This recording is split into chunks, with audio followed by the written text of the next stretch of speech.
Welcome back, class, to Social Ecology School. As you all know, the Revolutionary Project is an educational project. Today, we're going to be talking about Hegel's dialectics, Marx's dialectics, and how social ecology attempts to dialectically sublate these two modes of dialectics. Teacher. No, we want to talk about Bookchin. The man, the Bookchin. myth, the legend. Kids, politics is about ideas. It's not about specific people who are particularly great and celebrating. That's not the actual heart of the matter. Teacher, it helps us to digest philosophy, to conceive of it in terms of a narrative of individuals. Yeah, it helps us understand. It's just storytelling. It's easier. Okay, fine. Yay. Bookchin. The story of my Bookchin. Okay, yeah, calm down. I mean, if this was the first class, I think this would be totally the wrong way to go. And that's not to discredit Bookchin himself, and he certainly was a very intelligent man and did a great job of synthesizing and being part of a community that came up with a lot of great ideas. And he was an innovator in many cases. I don't mean to denigrate him in any way or his achievements as an individual. Just what I would emphasize, kids, and this is an important part of understanding the value of deliberative interpersonal democracy. Good ideas don't just come from individuals. They come from communities working together. Even if you come up with a great idea, it's almost certainly inspired by someone else. And a great part of social ecology was the synthesis of useful ideas that came before it. It's just a contingent fact of history that this is where the ideas that we call social ecology comes from in that frame in the modern context. But these ideas can be found all over the world, in various cultures, various places. Great. So tell us about Bookchin now. We would be lost without Bookchin. Bookchin. No, shit. There's an enormous community of brilliant people contributing to these ideas. So Murray Bookchin was basically raised by the New York Communist Party. His parents were communists, and he grew up in that context, being like a street corner person who would yell to crowds, try to get attention, rant and polemicize about the capitalist world order and the inevitable triumph of communism. So he was himself, as he was growing up, sort of a Stalinist during the time of Stalin. But he started to feel the official party line was changing too much because it was coming from Russia. It wasn't democratically decided by the local organization. There was sort of a party line that went around the world around things like geopolitical matters. And he found himself contradicting what he had said weeks before on the podium and feeling like he was lying. He was being untruthful in some way, making these compromises he didn't like. And from that, he became interested in Trotskyism, and he was a union organizer in factories. In the factory organizing context, he found that the hierarchy of the workplace, the idea of bosses and employees, was very naturalized to the workers there, and that they weren't particularly interested in communist revolution. And it seemed to him that the premise that industrial workers were going to be the engine and change around the world that would lead to a revolutionary change in society needed to be re-examined based on his experience as a union organizer himself. And it was around this time he became interested in the emerging science of climate change and ecology. He was one of the first people to engage with the issue of climate change overall, but in particular, the first on the left to start talking about a leftist critique of climate change. And his interest in anarchist, anti-hierarchical theory, he was synthesizing into what at first he called post-scarcity anarchism, and later he called social ecology. He was an autodidact, studying history, studying different perspectives of different pre-existing authors, and attempted to synthesize something. That synthesis is great. That synthesis is worth praising. It's something we should try to do ourselves, but Bookchin himself in his lifetime saw the way that the hero worship of quote-unquote great men could be a degenerating force on people's ethics, autonomy, and it could even give rise to personality cults, like literal cults he saw in person on the left. He thought that was a horrible thing to happen. And really, social ecology is not about having anyone on a pedestal from on high telling other people what's right. It's about finding ways and thinking together about ways of how we can build a society that either abolishes pedestals altogether or gives everyone a pedestal, where we can, instead of looking down or up at each other, finally find it within ourselves to look at each other eye to eye. So remember, kids, Bookchin, other theorists, they're great, but ideas are built collaboratively. Even their ideas were built collaboratively. I trust every one of you to look through those ideas, pick apart what's right, wrong, and make your own version. No person or specific ideology is the epistemological source of truth in itself. We have to build the ideas together. Okay? All right, go to recess. Run towards the future! Never away! All this could be yours! Imagine utopia!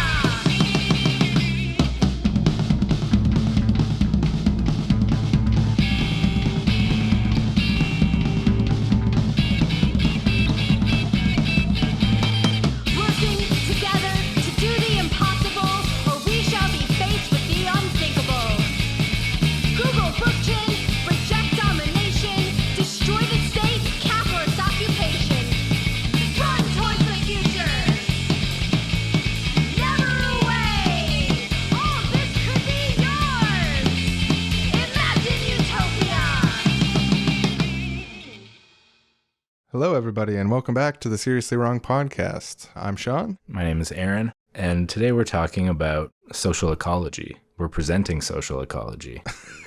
Just imagine big red curtains parting at the beginning and end of every sentence. And what's behind the curtains is a special episode that was produced in partnership with the Institute for Social Ecology. So we interviewed a little over a half dozen. A baker's half dozen, which is 7.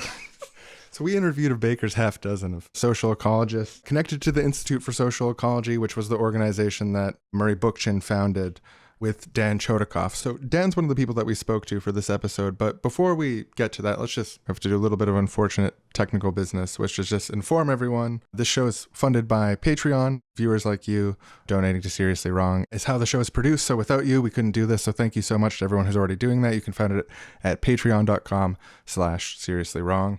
And likewise, the Institute for Social Ecology is partially funded through Patreon. There's links in the description, and if you want to contribute, it's massively appreciated.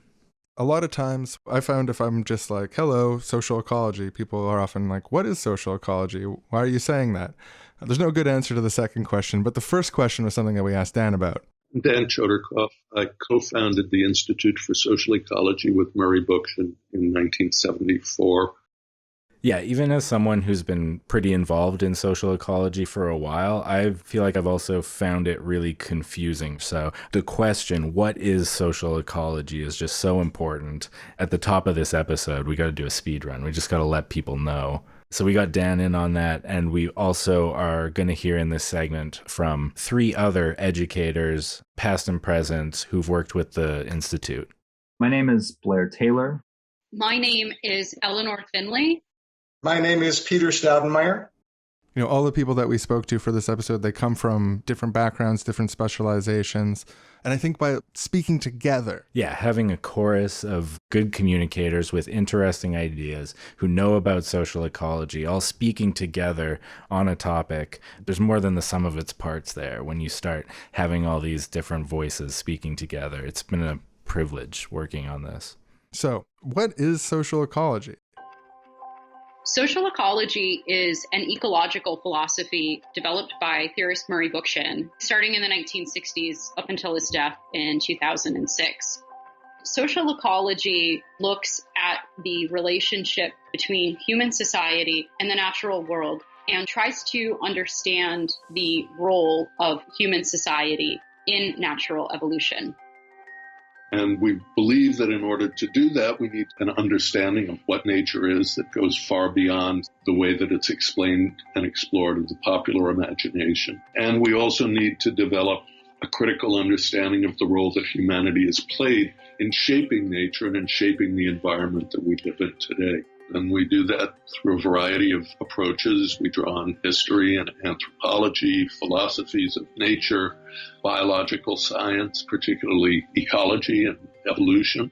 It includes a complex philosophy of nature. It includes an equally complex social theory or a set of theories about different kinds of human societies. It is also a political tradition. It's one that stretches back for the last half century, give or take, a political tradition that grew out of several different roots. Anarchism is one of them.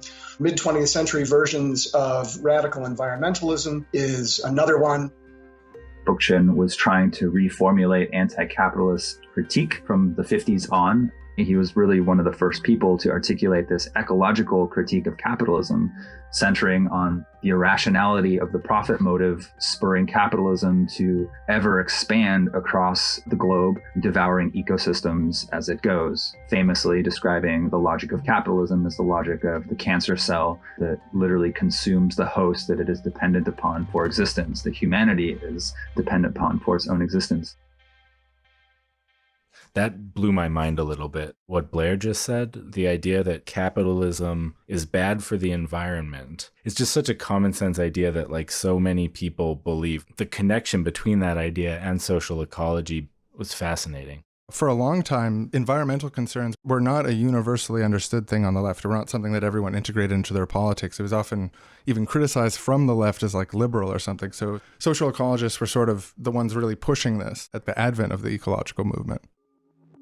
Interestingly enough, it caused other even left libertarians like the Situationists to make fun of Bookchin, call them the Smokey the Bear anarchists, things like this.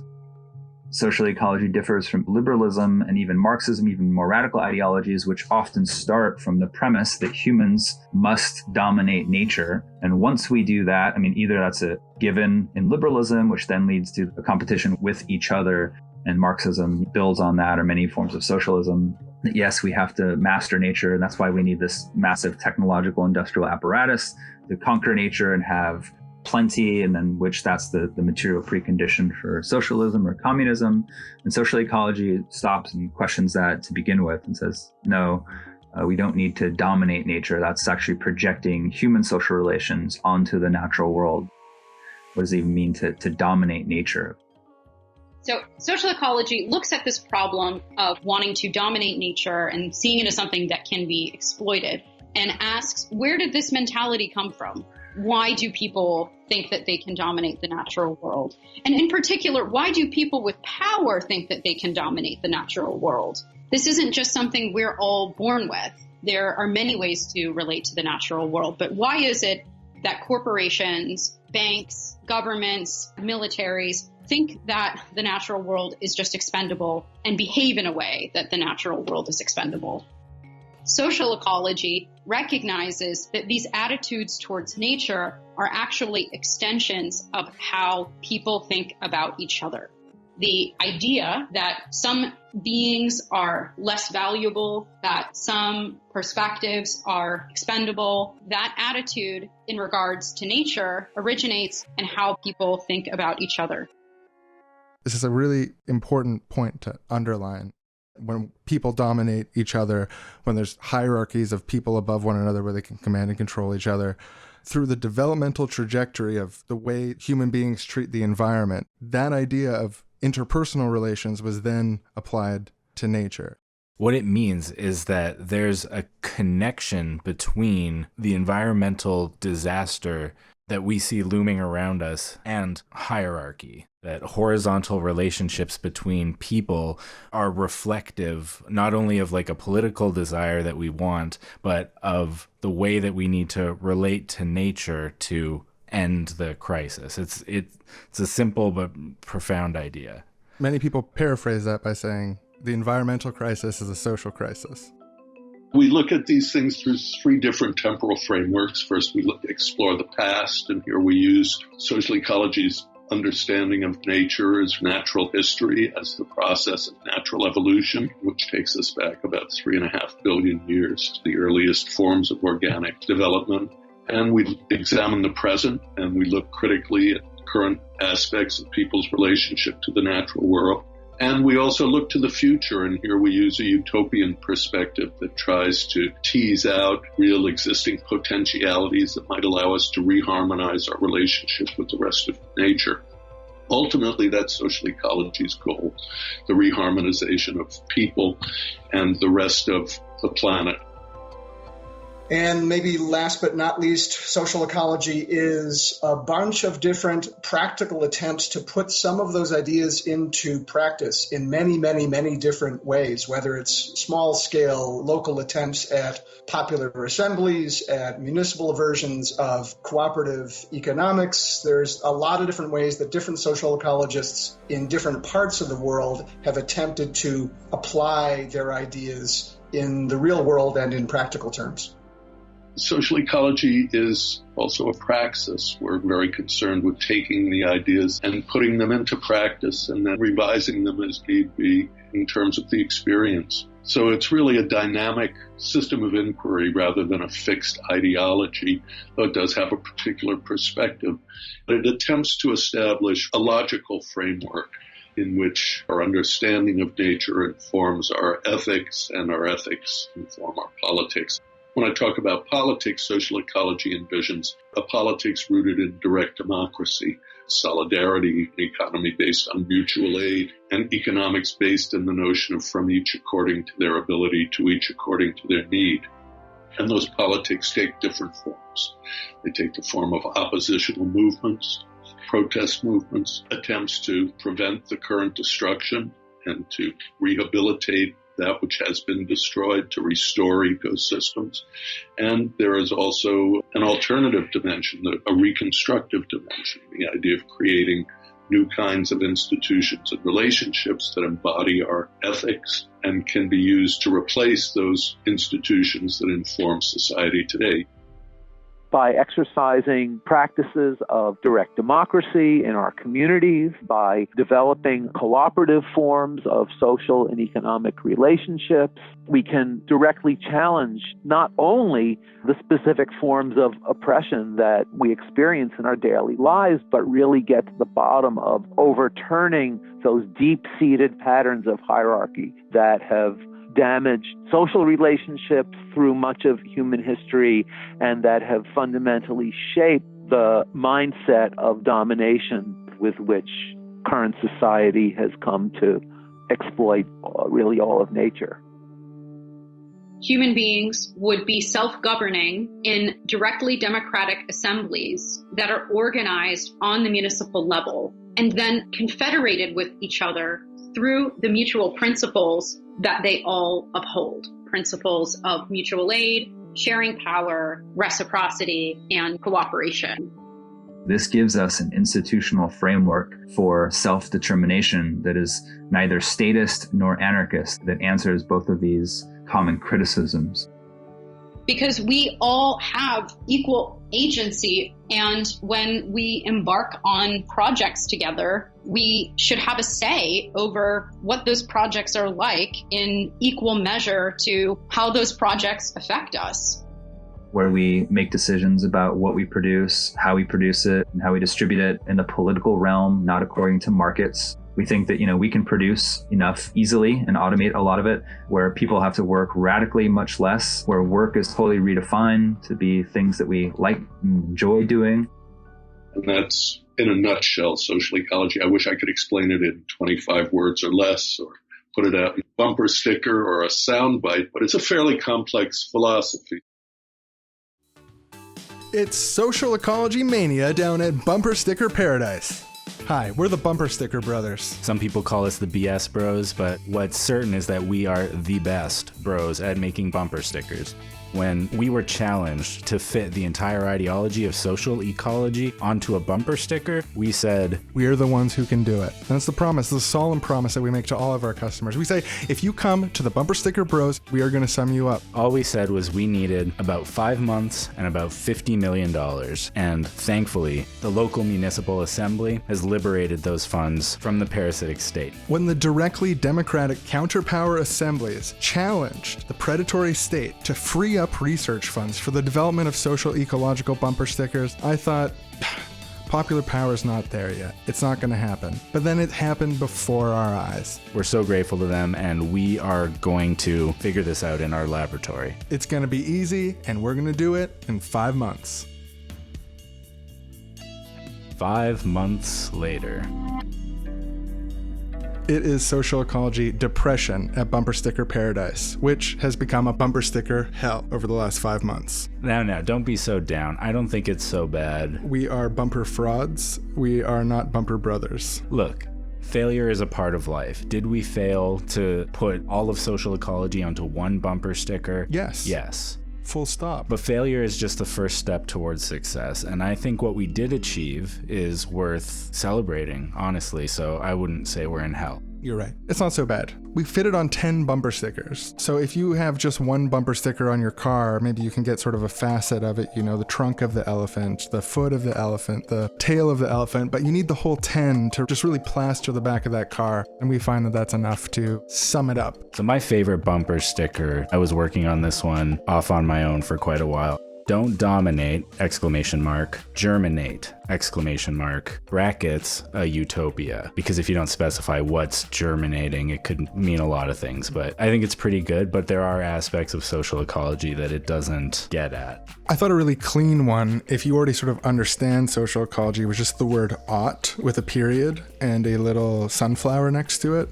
But it's more like an inside thing. It's not really explaining, but it's a perfect part of a complementary 10 because you're putting it next on one side, it says community controlled ecological technology, a little ecology wrench thing going on there. And then on the other side, you have ecological, horizontal, joyful. The little social ecology logo. So you're starting to see a pastiche, the way these ideas play across each other. Other bumper stickers we came up with that'll go in this pack, the classic Bookchin quotes, stuff like the ecological crisis is a social crisis, or every revolutionary project is an educational project. These are kind of long for bumper stickers, but you can fit them on. Trust the experts. One thing that we couldn't just fit in one bumper sticker, but we think is worth it to put across two bumper stickers next to each other. The assumption that what currently exists must necessarily exist is the acid that corrodes all visionary thinking. That's a Murray Bookchin quote. I mean, it's obviously not a bumper sticker based on some of the word choices. He wasn't thinking of bumper stickers when he wrote that. Yeah, and it's pretty common across all of Bookchin's writing, I've noticed, that very little to none of it seemed to have bumper stickers in mind. I mean, nobody's perfect, so... You gotta kill your heroes.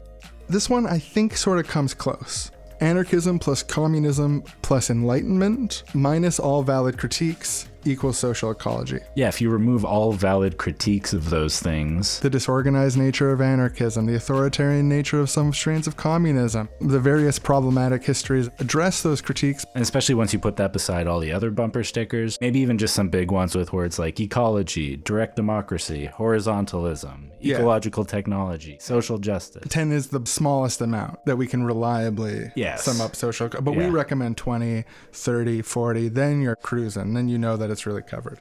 Oh, and just one last thing. I want to address these conspiracy theories. There's people who are saying that we could do it in 1 and we're just choosing to do it in 10 because we want to sell more bumper stickers. No, that's not how the industry works. Trust me, you should see our logs. We move bumper stickers like you don't believe. We don't need this. It's ridiculous. It's insulting. It's a point of pride. Any bumper sticker creator will tell you that they want to get it down to 1 sticker. If you're selling a 10-pack, you're getting a worse per stick rate. Do your research, okay? Gee, sorry, this really bugs me, okay? I'm sorry. Okay, so back to the show. Promise I wouldn't do this. So there's all these interlocking strands, different little areas of social ecological analysis, and it could just seem like a lot. And Dan saying it doesn't fit in 25 words made the little bumper sticker brother in my heart go, we can fit it in 25 words. We have the technology. Especially if you're not worried about really big words. A word can summarize a paragraph or an essay worth of argument, you know? I've got it. 25 words. This is my take on it. Okay, let me cleanse my mind with a moment of silence and go. Political horizontalism, revolutionary education, and direct democracy are the only cures to hierarchism, economism, and the socio-ecological crisis. Build utopia through experimentalism, philosophy, and solidarity. Wow, yeah, that's great. That's only 25 words? 25 words on the dot. Yeah, and they're all big words, seemed longer than 25 words to me. So that means you did a really good job, in my opinion. You know what they say, 25 words is worth 1,000 words. And it really covers everything I can think of right now. If you know what I'm talking about, you're like, yeah, that sums it up. But if you don't know what I'm talking, like, what is hierarchism or what's economism? So hierarchism is the naturalization of hierarchy in social relations, and economism is the naturalization of capitalism and economics within social relations. And the socio-ecological crisis, I mean, people write literally dozens and dozens of books on the social crisis, the ecological crises, how they interact, all the different facets of it. It is a dense academic. It's not a bumper stick. You're not just going to get hit with it passively. You're like, oh, hunk if I'm horny. Yeah, I know what that means. Right to the brainstem, man. But when you're like political horizontalism, revolutionary education, and democracy are, and it's like you're just getting started. Well, I took a crack at it too. And not to show you up or anything, but mine ended up being only 23 words. And it has a lot fewer big words than yours does. That means that you're the boss of me and you get to control my means of sustenance. Maybe, maybe not. We'll see. Maybe it doesn't convey the ideas as good. Grace and victory. That's what I like about you. Always grace and victory. So this is mine. Ecological harmony requires radically egalitarian social arrangements and applying observable principles of natural harmony and thriving to human societies generates utopian political possibilities. No, that's pretty good. You used the word and. When I didn't need to. I could have put a period. That's what I did. I was throwing periods in there. It's one sentence. There's 2 words left over, so people can fill in whatever they want for those last 2. It's open, it's radical, it's democratic. If you want to throw in a Google Bookchin at the end, that's available to you. If you want to throw in a rock on, I don't know. That's not very social ecological. Let's talk about that for a second. Rocking on, I think, actually is social ecological, and let me explain why. One of the things that social ecology, when we're talking about the good, we're talking about what it means to be human in the world, the natural thriving of rocking on, listening to music and dancing, doing art, expressing individuality and having desirous, joyful experiences, tasting delicious food. That's the good in life. That's the purpose of any sort of radical political movement. And this is why I have the two blank words at the end, because I would never have thought rock on actually does fit and make sense until you explained to me why it does. It reflects something that not even my academic jargon going in the garbage because it's so bad one and it's too long. No, it's great. It didn't even touch on the nature of desire. It didn't touch of the interdependent spiral of desire and need, the interconnectedness of these things at all. Yours, frankly, does by that absence. It allows for it anyway. And in that sense, actually, perhaps the best 25-word summary of social ecology would be any 25 words at all. There's just 25 blank word spaces. That's the real spirit. Brilliant. We did it. And I'm actually really curious to see what people would fill in those 25 words with. So maybe if everybody tweets them at us with a hashtag, social ecology in 25 words, we could read them all. So, calling all bumper sticker siblings out there, don't you want to participate in the challenge of summarizing a complex philosophy into a small amount of words? Hashtag social ecology in 25 words. Hello, everyone, and welcome back to the Boss Spot podcast. For bosses, by bosses, innovating new ideological fields of antisocial anti-ecology. My name is Nosh. And my name is Ronar. Today, we're taking a close look at a common argument that us antisocial anti-ecologists get a lot. If hierarchism is so great, why does my boss suck so bad? A lot of people mention that to us in particular, that they find it humiliating and degrading to be part of a hierarchical workplace, and that they think that maybe that means that it could maybe be abolished or something. Yeah, and it makes sense. People hyper focus on this. You know, they spend a lot of time at work. And while they're there, they're controlled the whole time. And it's kind of annoying. But the thing that they really need to get through their head is that it's part of nature, that bosses must exist. Even with the humble lobster, as Jordan Peterson, hierarchical friend of the show, points out, the serotonergic systems of the lobster are very similar to the systems that you find in humans. So therefore, he says, look, hierarchy is in nature. It actually predates trees. When two lobsters get in a fight, the lobster who wins is proud, they're standing tall. The lobster that loses is hunched over, kind of like a loser. And that's why today, when you go to your job, you have to do what your boss says.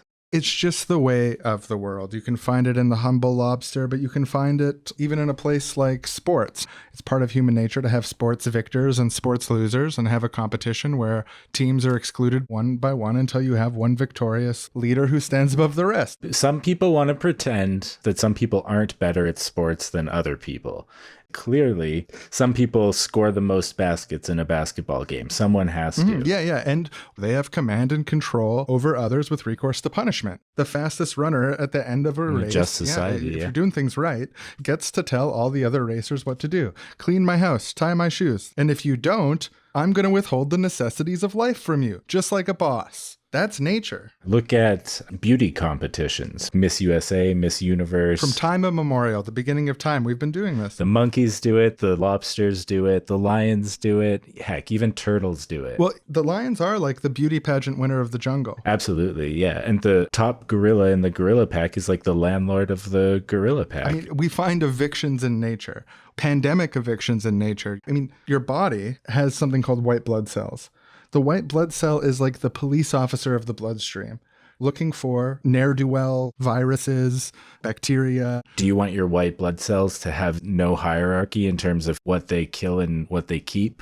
Do you want them to treat your own cells and foreign invading bacteria equally? I don't think so. Well, and a lot of people say hierarchism, all this idea of hierarchy is just social notions of domination that you're projecting onto nature to justify the way that you want to treat your employees. And I find that so insulting yeah. and frankly idiotic. It's like they didn't even speak to me first. Do you think we like going into work every single day, having to tell people what to do, having to do less work, is supervise their work, having to take all the money for ourselves and deal with all the resentment of that? No, we wish that people could be bosses like us, that everybody had that entrepreneurial spirit. I wish we could live in a beautiful, perfect utopia, but I'm just steely-eyed about the reality of the situation, and that's what makes me a strong, powerful, commanding boss.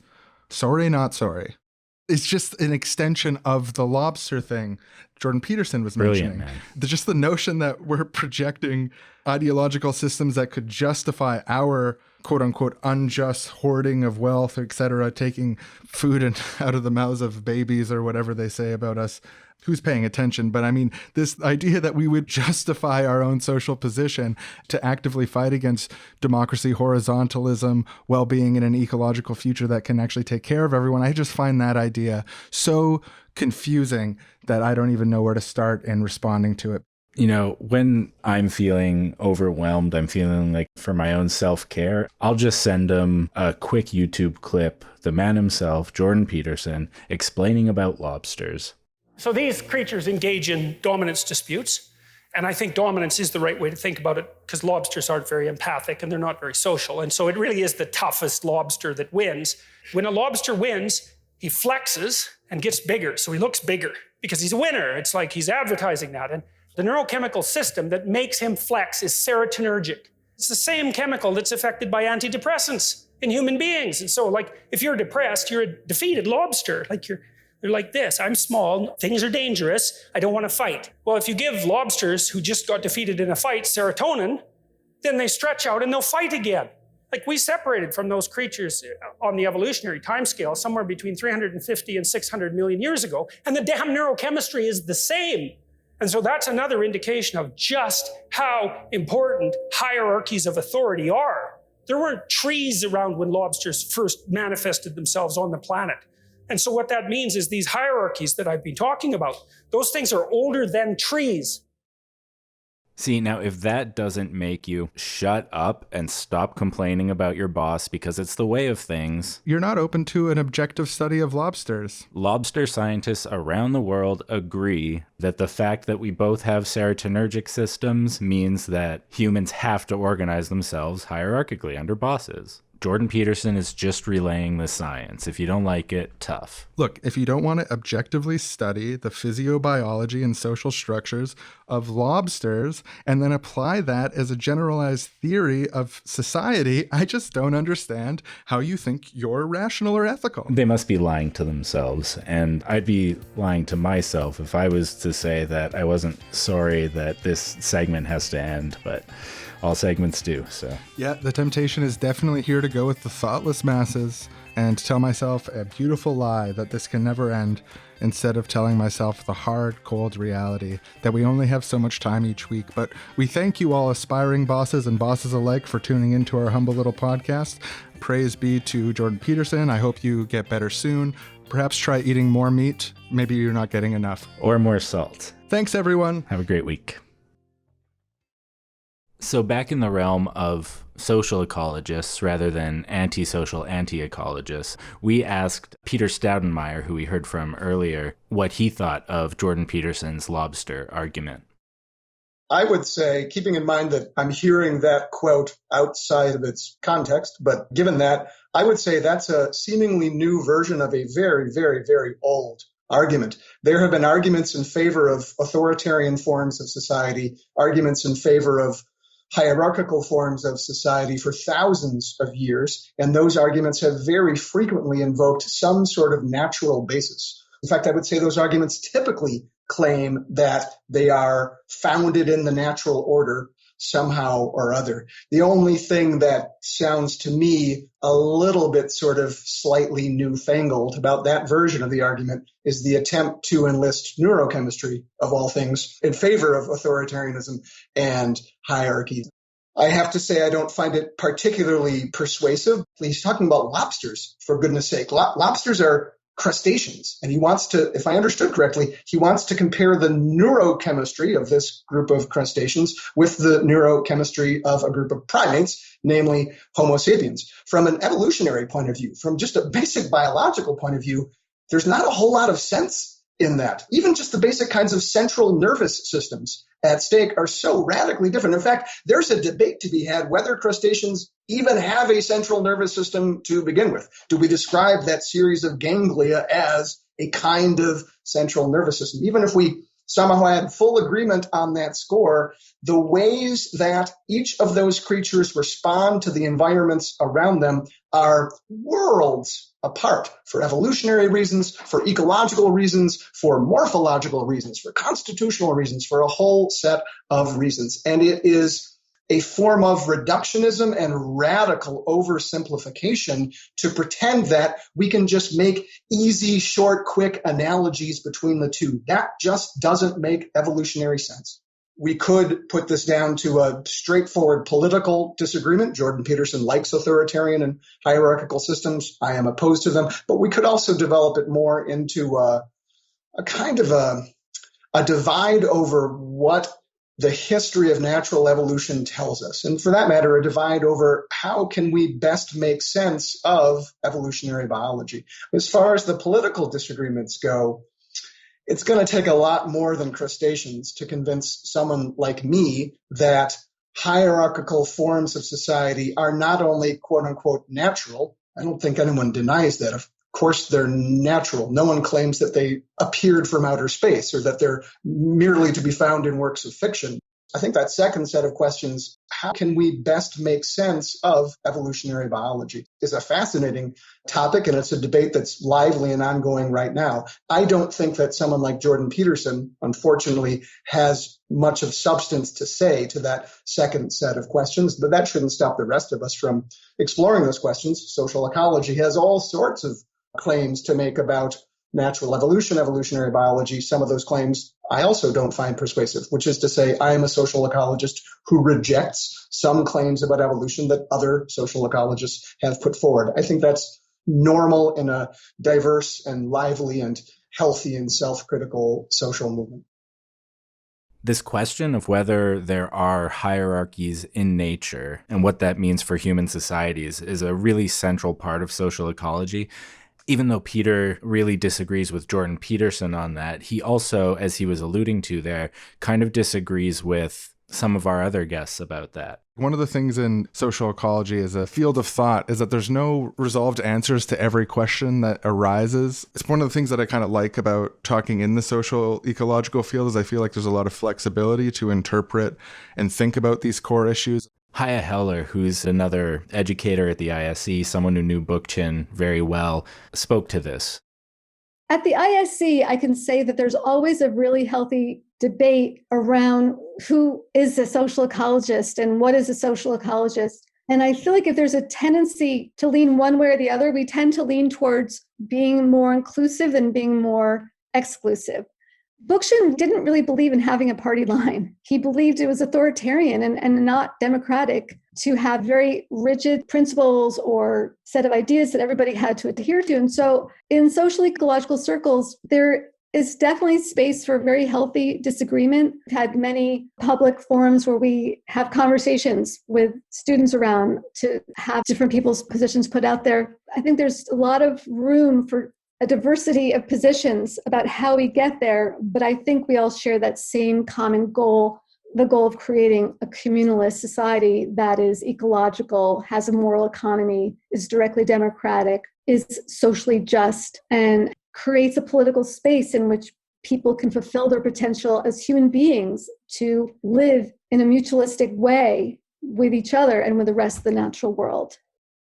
And so with that in mind, here are what some of our guests said when we asked them, are there hierarchies in nature?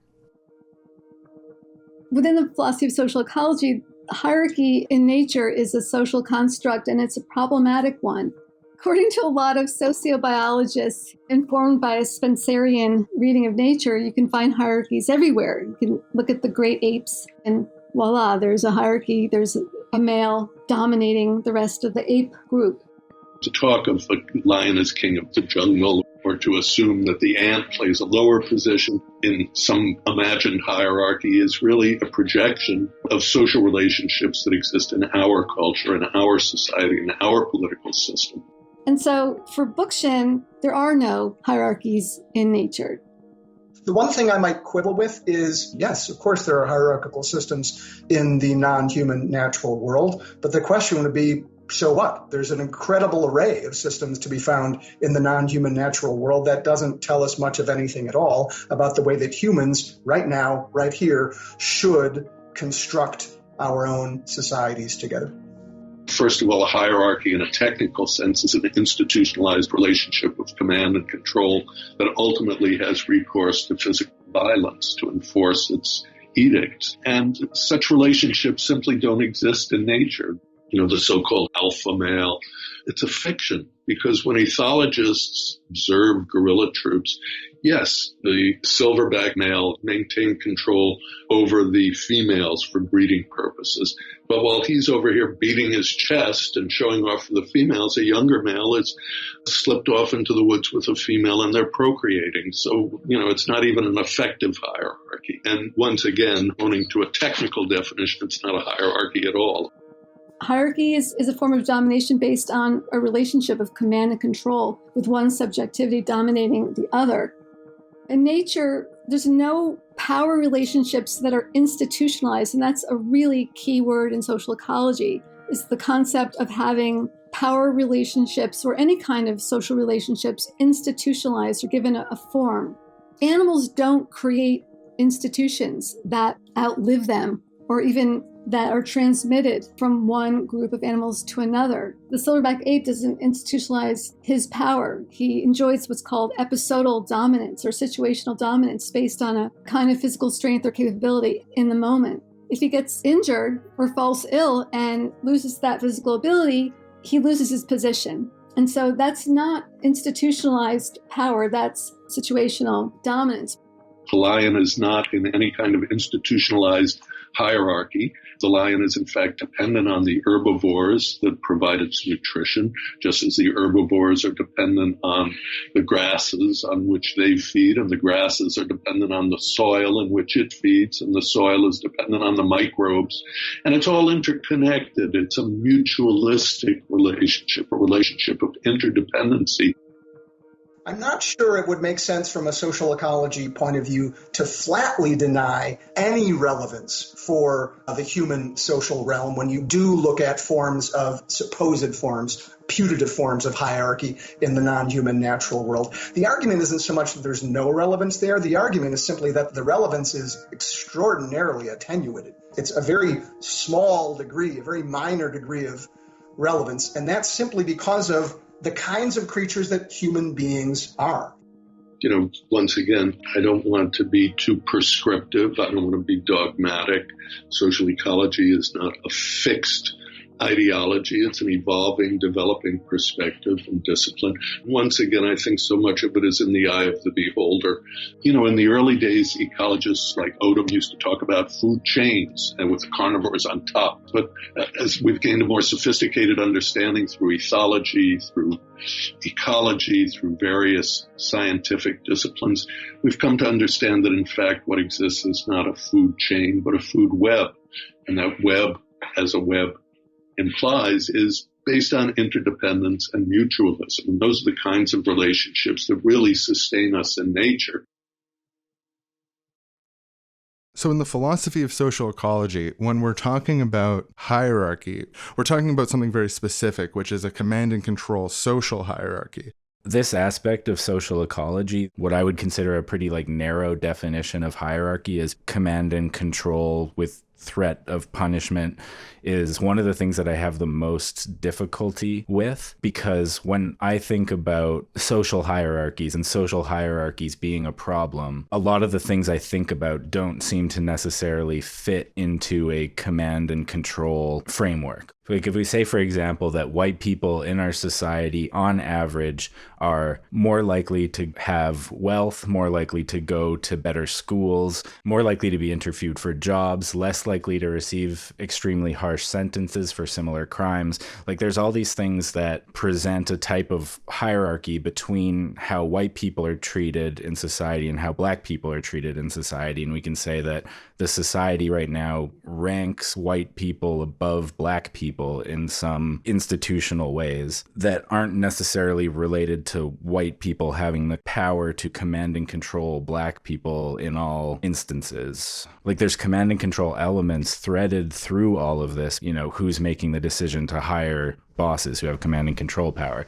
who's doing sentencing, judges who have command and control power over people in this society. The command and control, I think, is like threaded through this, but not every expression of a problematic hierarchy is that at the core.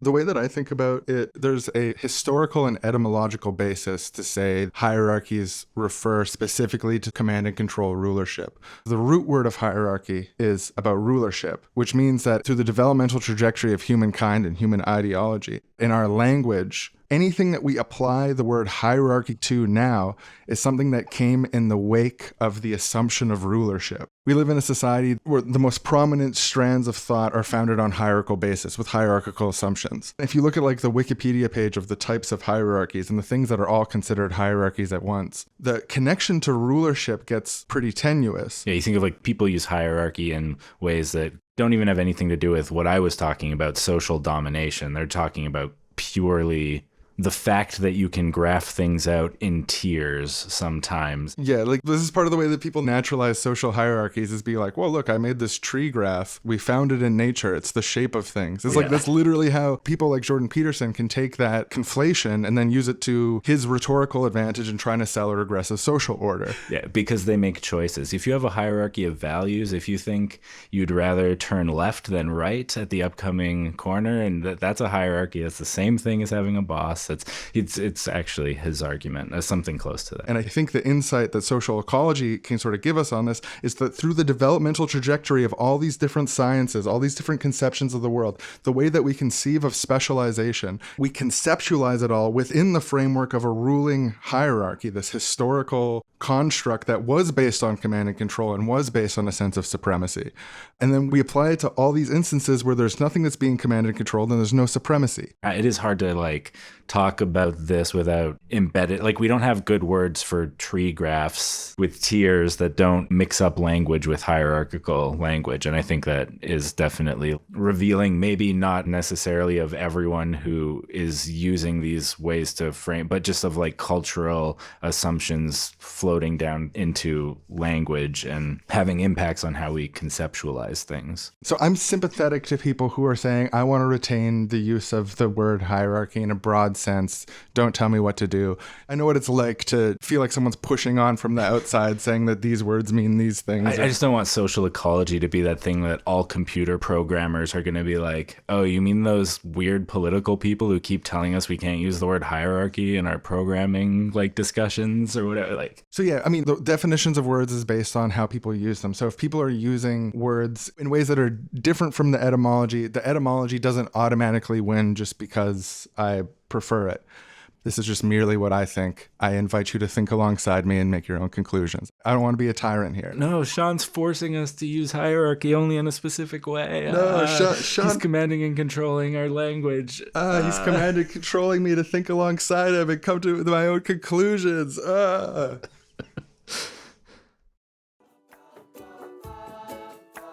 Today's episode of Seriously Wrong is brought to you by Pyramid Goggles. Pyramid Goggles. It's the way to see the world as it is. Stretching back to ancient Egypt, the pyramid is the most beautiful and meaningful structure in human society. There's a top, there's a bottom, and what's on top is better. These full-featured goggles will filter whatever may be there. The entire world is going to look like these beautiful social hierarchies. It's going to make it a lot easier to navigate underneath our system. The world can sometimes seem like a chaotic place. It can seem like there's all different kinds of ways that we can frame things or types of relationships we can pull from nature, but that's just a distraction. And the pyramid goggles filter out those distractions and let us see domination is a law of physics. I'm a new parent. I decided when my son was born, I don't want him being weighed down with all these irrelevant, contrary theories to the way that things are. I was going to pay for the whole package, get these goggles soldered permanently onto his face so he can have a leg up in this world. I feel like I made the right choice. A lot of people said, don't put a metal plate in your newborn son's head. And to that I say, if not for the metal plate, how would we solder the goggles? Obviously, they didn't have an answer. As the founder of this company, so excited to watch your precious little baby have giant screws drilled into his head plate to have the goggles welded on, but it's not enough because so many people aren't making the same choice. And that's why we have made a deal with all the world's governments to make these goggles mandatory. Things are going to work like clockwork when everybody just sees the world for what it is and plays the same game. So we're all on the same page. We even have the endorsement of the Emperor of the World. Oh, hello everyone. It's me, the Central Big Emperor. The reason why it's important to command and control that the pyramid goggles are mandatory under the threat of punishment is if the little boys and girls don't have the pyramid goggles on, they won't be able to see my beautiful clothes. Oh, you wouldn't want that. Yeah, not only are his clothes incredibly stylish, to let your children be exposed to a nude old man like this, an emperor. I mean, that was the decision that I had to make in the end. As I said, this is a lot. This costs a lot to install this. This is back before it was mandatory. And I said, I don't want my kids to not be able to see those beautiful clothes because it's such a lovely outfit. And that's where I made my choice. I mean, there's a reason he's the emperor. He's the most beautiful. He's the most beautiful. His clothes are the most beautiful. And if my kids weren't able to see that, how are they going to get ahead in this world? They're not. And that's why Pyramid Goggles sponsored this show. Pyramid goggles, they're mandatory.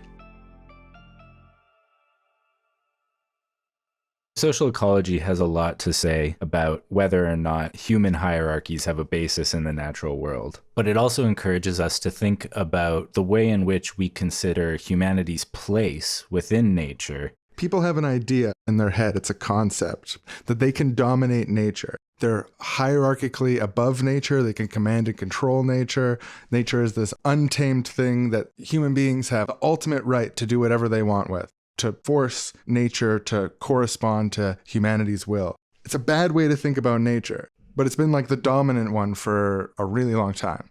And we're going to hear first from Brian Tokar, who knows a lot about the environment and, probably noticing a theme, works with the ISC. Much of Western philosophy takes the notion of humans dominating nature as a given. That was an idea that Marx built on. He believed that it was part of humanity's destiny to dominate and master and rationalize nature. And Bookchin departed from that idea radically. Murray Bookchin, over the course of many years of historical and anthropological research, really turned that on its head, positing that the domination of nature is fundamentally a myth, that we're part of nature, we can't dominate it as if we exist outside of it. When you're inside your house, for example, you don't think of yourself as being out in nature. And we even use these expressions all the time. We are going out into the natural world. But how do we reconcile this with the fact that literally everything around us is coming from that natural world? Well, in social ecology, we see culture and the society that humans produce as a kind of second nature. Because Bookchin makes a distinction between what he calls first nature, which is nature unaffected by humanity, has emerged over 3.5 billion years. Once humanity emerges, we see a second nature, which is very much a part of first nature, but we have to make a distinction because we also see that humanity, that people have the ability to influence nature, to affect nature in either a positive or a negative way by their actions, which is really qualitatively different from any other species. Second nature is filtered through the creativity and creative powers of human beings. Or society is actually a reworked natural world recast through the human experience. Human society really sits within natural evolution. We are as much a part of nature, humanity, as any other species, as a blade of grass, as a lion or an ant. This idea is another one of those things that is kind of like really simple and obvious that it almost escapes you how interesting it is. The way that we treat going inside as if you are now outside of nature, or that when you're leaving your house, you're going out into nature, whereas before you weren't. But if you think about it for like 5 seconds, it's obviously a nested set. Cities are contained within wilderness. Buildings and rooms are contained within plots of land where trees could be. It seems common sense in a way, but we don't act as if it's common sense. We basically fundamentally act within the realm of politics and business as if that's not true explicitly. But even in the social realm, we have this sort of like unconscious day-to-day ideology of the separation between wild nature and society, cities or buildings or whatever. The experience of being out in nature is so completely different from the experience of being in your house or being in a city, spending time with the trees and spending time walking down a street filled with cars at rush hour where the air is thick with gasoline vapors. It's like, People I are understand looking why at you and yeah, you think these are two separate things. Yeah, not the non-judgmental trees. You have the judgmental eyes of all the... It's true. I mean, the reality is most people in public are not really paying attention to you. It's okay. There's no reason to be anxious, but I definitely never feel anxious when I'm just chilling with trees. Like, I don't think trees notice that my back is hanging out of my shirt and I need to get a belt or something. That's the human realm. Yeah, so I understand why people are like, that's nature and this isn't. And either this is better or that's better for whatever reasons. I understand why, but it's silly to say that either first nature or second nature is better than the other. Yeah, in the same way that it's silly to say that they're completely separate and not one contained within the other. Yeah. Understandable, but silly. And so in social ecology, it's important to see this idea, this fantasy that humans could dominate nature is analogous to the idea that one can dominate your own arm. You can, chop your arm off, you can self-harm, but you can't dominate a part of yourself. Because if humanity is part of the rest of the natural world, you can't dominate it. You can destroy it and you can harm it the way you could chop your arm off, but you can't dominate it and there's no hierarchy there.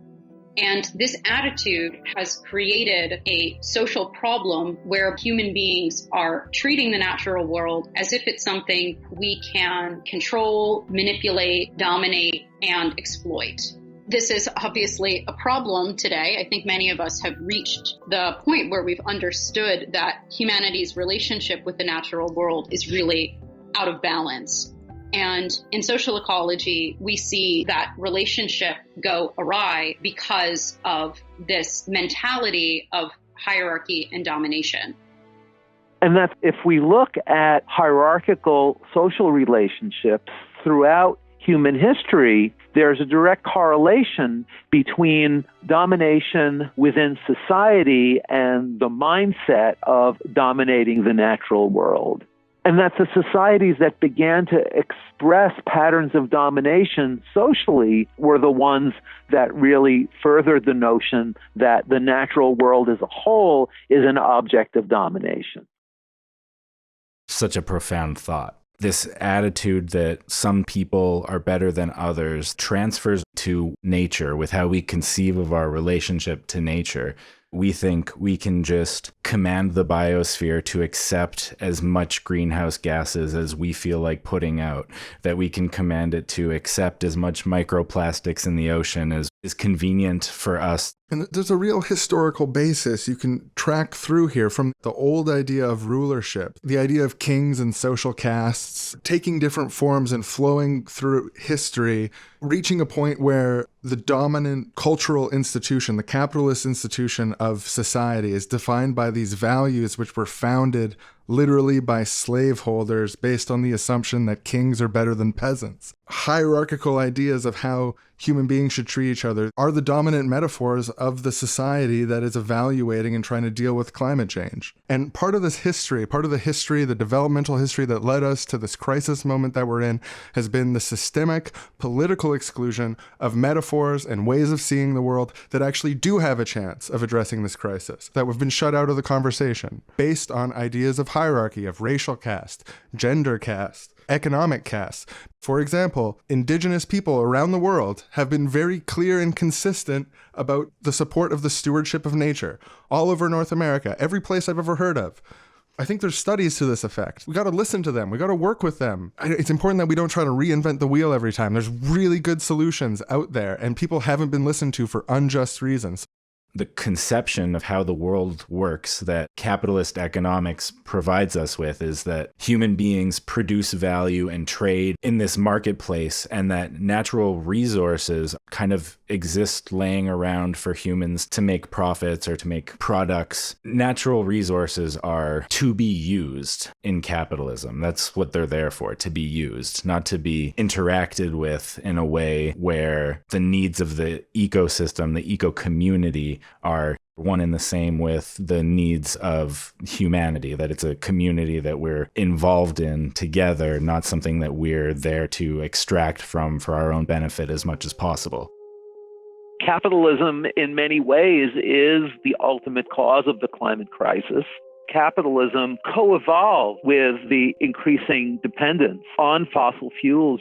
We wouldn't be where we are today with the massive excess in emissions of carbon dioxide and other greenhouse gases if it weren't for the fact that the pace of economic expansion that fossil fuels made possible beginning in the mid-19th century and, of course, accelerating in the 20th century help perpetuate the myth that we can have an economic system that continues to grow and expand without any limits. We have the technology. The obstacle is that these energy systems and innovations might just not be as profitable as fossil fuels have been over the last 100 years. The perpetuation of capitalist growth has meant a huge advertising industry that's constantly selling people on things that we don't need and would otherwise probably not even want. We have a tremendous amount of waste in the system where it's better for capitalism to keep producing and throwing things away, like, for example, 30 to 40% of the food that's produced in the so-called developed world is currently wasted. Scientists have mapped out about a dozen different geological and biological parameters where excess consumption is destroying the biosphere in ways that go beyond emissions of greenhouse gases, whether it's alterations in biogeochemical cycles, the cycling of nutrients throughout ecosystems, destruction of forests and other living ecosystems, the balance of life in the oceans. All of these are products of capitalist excess, and we need to think holistically about how to get beyond the mindset that says we can just continue to exploit, and it's more than just a climate problem. There's so many places within the structure of the capitalist system where the logic of master and slave, dominator and dominated play out. And you can sort of trace a really deep connection between social relations, capitalism, and the environmental crisis by noticing the places where these command and control hierarchies and the hierarchies of supremacy are instrumental component parts of the climate crisis that we face in the current day. The idea that when a person becomes a landlord and owns a piece of land, it's not just that this person has this abstract relationship to this land and it is theirs, it's a relationship between them and the land, but also the assumption is that if you go onto someone's land, they're the boss of you there. Yeah, they can order you off, they can have you kidnapped for breaking your property rights. Even if the reason that you're on their land is to feed a baby or to save the environment, it doesn't matter. My house, my rules, my land, my rules. These hierarchical notions of how human beings are ranked and how they command and control each other are built into the foundational idea of private property rights. So that's one component part of capitalism. Another component part of capitalism, where you might find a boss, is the workplace, where every workplace is treated as a private fascist dictatorship for the purposes of profit making at the directions of the owners. My factory, my rules. Yeah, and those rules, we know how they often end up for the environment. Yeah, it seems like command and control relationships, ideologies of supremacy that some people are better than others and get to tell them what to do, is really baked in deep into so many institutions in our society right now. It's also how police work. We haven't mentioned that. They're police. They get to tell you what to do basically no matter what. Because they're higher than you. They're closer to the top. If you have a legal system where one person is allowed to hit the other and the other is not allowed to hit them back, the legal system has said that one of those people is supreme to the other. Yeah, absolutely. They can't look at each other eye to eye. We now go to a police station in capitalist statism, where a young social ecological communalist who's not an anarchist, although some social ecological communalists are anarchists, and that's okay, has been detained for several hours without charges or access to a bathroom. Now, the cell door finally opens.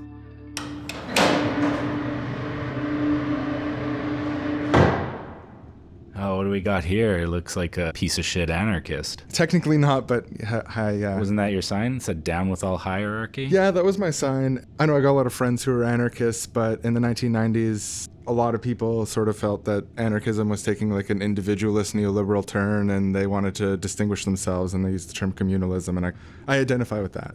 But yes, that is my sign. Oh, so you're saying that's your sign? It's not everybody's sign? I thought it was my sign. I thought it was everyone's sign. If you're asking for a gift of a sign that says down with hierarchy, I'd be really happy to give it to you. It would show that you're showing an interest in some of the things that I'm interested in, but I've got personal property, of course, like things that relate directly to my day-to-day experience, like clothing or computer or phone or something, which I think anarchists would agree with. Okay, shut up. Okay. Whatever that means, what I'm saying is that you think getting rid of hierarchies is better than having a whole bunch of hierarchies. Like maybe if you were to graph out ideas in terms of which ideas are the best, you might put getting rid of hierarchy at the top of your own internal hierarchy of ideas. You can't escape it. You love hierarchies. If our conception of hierarchy is a certain mode of graphing, it's a narrow concept to sort of define the just structure of You're society. the one saying that we have to get rid of everything that can be graphed that way. That's what I'm saying is dumb. This is the thing, is it's the difference between quantity but also qualitative differences. You can say, okay, these graphs look the same, but what really matters is what does this connecting line actually mean? What's the qualities of this connecting line in this graph? Because just because you can graph stuff in a sort of hierarchical, nested kind of way doesn't mean that people should be able to command and control others because they're hierarchically better than them. So do I think a horizontal anti-hierarchy approach is a good thing to advocate for? Yes. Do I think it better corresponds to reality and will create better outcomes than the alternative? Yes. Does that mean that people who have these thoughts should be able to command and control and punish people who don't? No. If we want to talk about what corresponds to reality, I think it's obvious. Some people have the ability to boss other people around. For example, whatever I tell you to do right now, you have to do, because I have a gun and all my cop buddies are outside the room right now, and they'll come in here if I ask them to, and we can shut off that camera and do whatever we want. You understand me? I absolutely do understand that. So that's 100%. reality. Yeah, and the reality of the situation is that no matter if my arguments are better than you, if I'm smarter than you, stronger than you, I think I might even be if we were one-on-one in a fair context. I think I probably could, but it doesn't matter. Probably not. I mean, well, and that's the thing, is that we'll never get to know because you have the backing of law, state, institutions, the power to record narratives of this incident. Absolutely. These are all things that would apply equally whether or not you were the dumbest, weakest, most ineffectual person in the world or not. The institution is what gives you power here.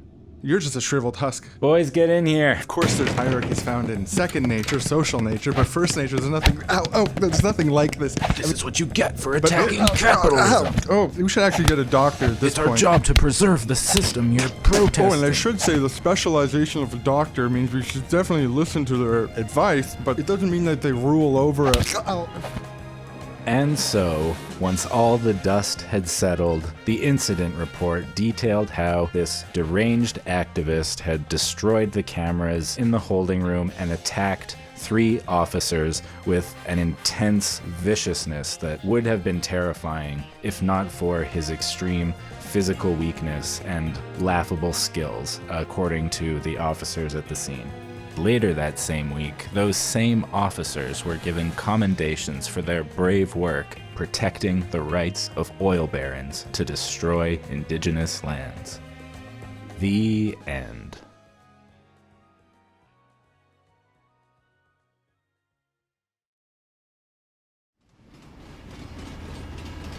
And now we go to two old friends meeting on a train.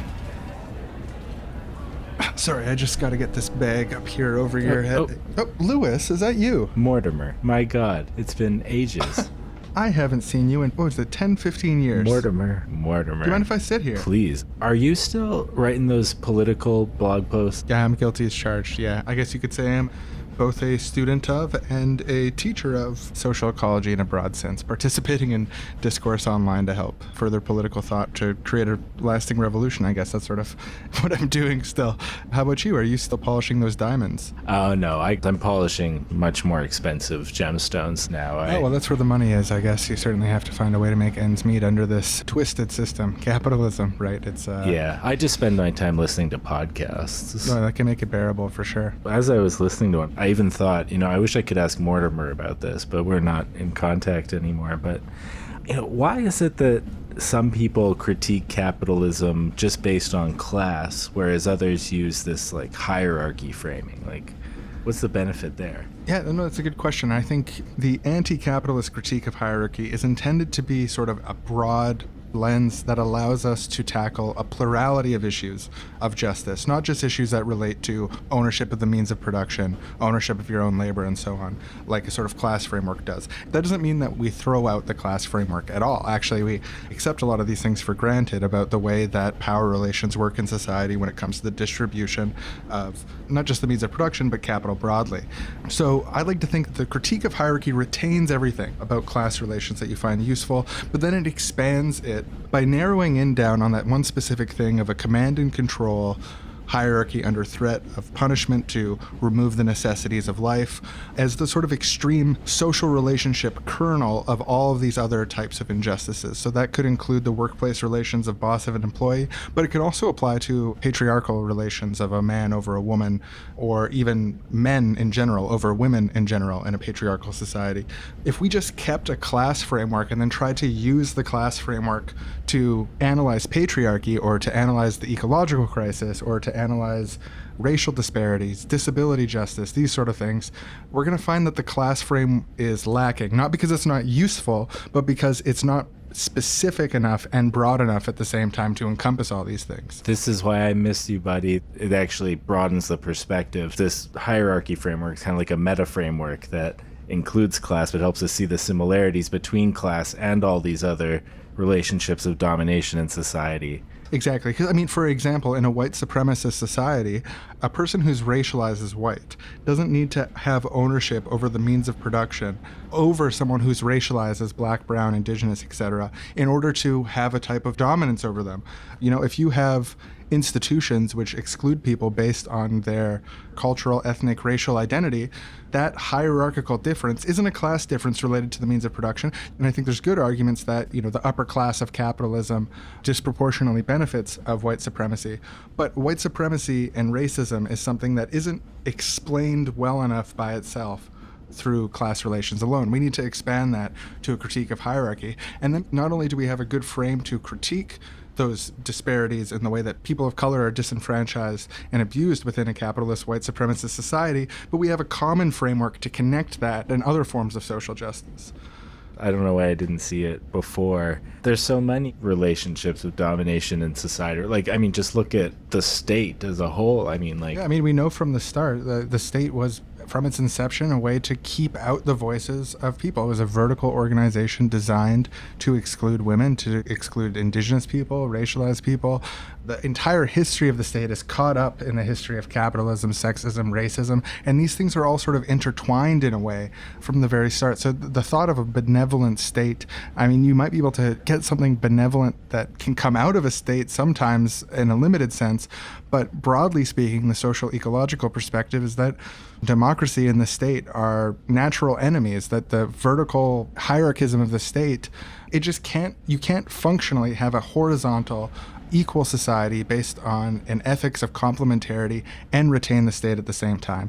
So social ecological theorists like Modibo Khalideh, Abdullah Öcalan, they say the same thing, which is that you need to build power outside of the state. You need to build social power among people, create institutions, forms of freedom, direct democracy that can grow alongside, and in some cases, challenge the state. And this hierarchical critique can be applied to pretty much any place you find injustice in society, whether that's disability justice, LGBT rights, the ecological crisis, alienating bureaucracy that keeps people away from the things they need, the construct of anti-democracy, the idea of taking away power from people.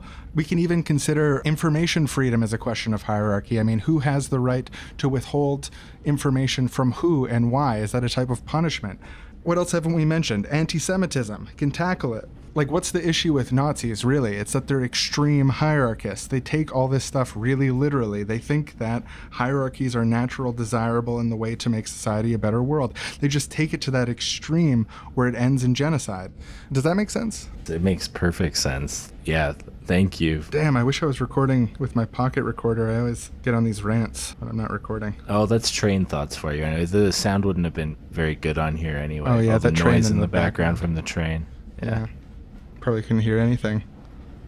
And that was two friends meeting on a train after a long time apart. Now back to the show. I think the best objection to the anti-hierarchical line of analysis is that specialization necessitates hierarchy. By having people playing different roles, it's necessary that one person play the role of telling everyone else what to do and ensuring that they are compliant with that.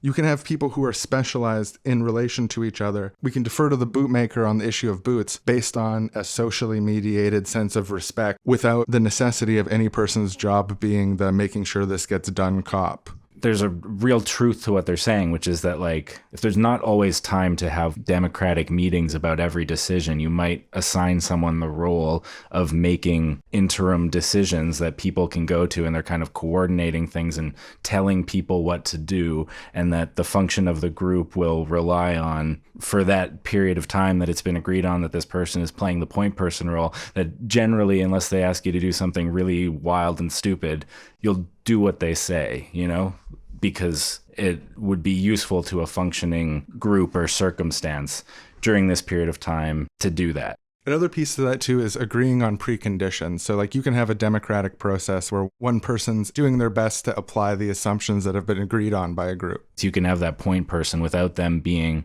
the boss, and now forever you're listening to them. It can be project dependent. The thing that those people who are like, oh, specialization's important and sometimes you need someone to make decisions, want to retain, I think, can be retained without everything we care about hierarchy being negative, not being a part of that. No, yeah, absolutely. Their role is to direct and be presumably a mediator if there's any sort of dispute on the direction. So as long as it doesn't deprive people from the basic means of life, as long as it doesn't dominate or intimidate people into doing the things that they need to do, you're describing something that is completely chill and cool, according to the anarchist anti-hierarchy framework. Yeah, like some anarchists, I think, would call that a just hierarchy, a hierarchy that has proven its own legitimacy through the democratic process, and that for this time, we're going to listen to this person.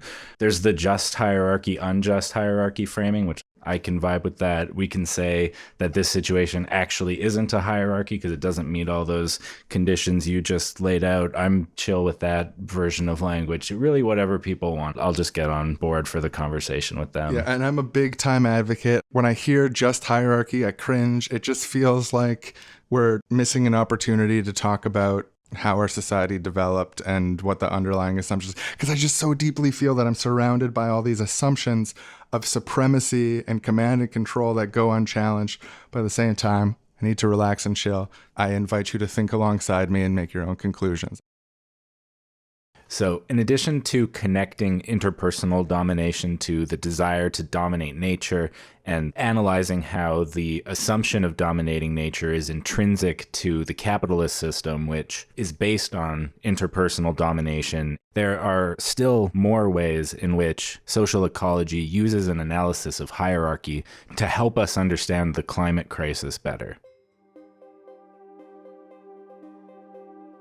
And I think you also asked, what's the connection between environmental crisis and inequality? Well, I mean, we have to unpack inequality itself, because inequality isn't just a state, right? It's also something that's produced. So if we look at inequality specifically in relation to the ecological crisis, there's a massive inequality in terms of who produces it. There was just that study that came out recently. It was 99 corporations that were responsible for 71% of carbon emissions. Of course, that is a huge inequality in terms of who produces it. And we know it's mostly wealthy nations, giant firms in the US military in particular, that are producing especially carbon emissions, but we can say ecological dislocation in general. It's not just humanity as a whole. And of course, there's massive inequality in who bears the brunt of these problems. The 1% will always figure out a way to buffer themselves from the worst effects of the ecological crisis.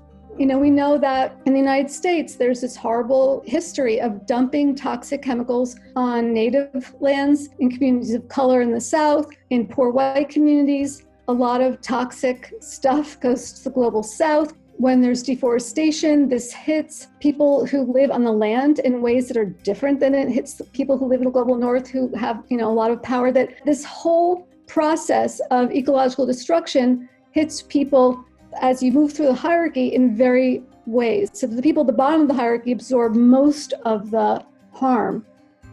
We also know very specifically that the patterns of excess, the patterns of exploitation, of pollution without limits have seen their furthest expressions in the form of colonialism, which actually goes back to the earliest stages of capitalism.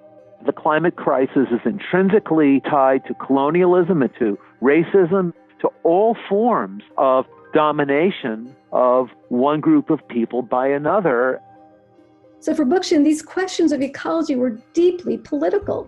They weren't just existential about the nature of human nature. It was existential questions about the nature of politics and power. And he wanted people to really keep power at the center of how they thought about ecology.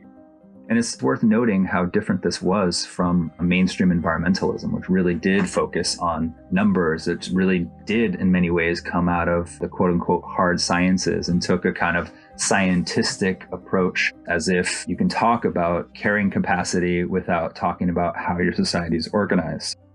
And he really believed that if you don't look at, say, racism, white supremacy, patriarchy, heteropatriarchy, and if you don't look at those structures, you're going to get confused and think that all of humanity is responsible. Like in deep ecology, it was kind of cool to say, yeah, human species would be great to just blow itself up, or just, there's a voluntary human extinction movement. And the best thing you could do for Mother Earth was just to stop having children and let our species die out.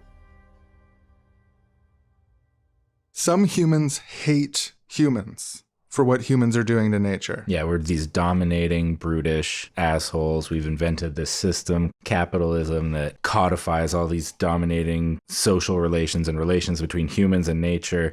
We suck, and we're fucking up the planet, right? That's a common... Yeah, it can be connected to this philosophical idea of like a nature supremacy, that it would be ideal if nature, in quotes, struck humanity down for our crimes against them. Yeah, the idea that humans are parasites, humans are cancer upon nature, upon the earth, which is slightly and subtly different from what we heard Blair mention earlier, that Bookchin said that the logic of capitalism is the logic of the cancer cell, is different than human beings are cancer. You're literally saying every child dying of cancer is cancer. As far as the environment is concerned, is the same kind of cancer as Jeff Bezos or Elon Musk or Donald Trump, or non-American examples of bad people.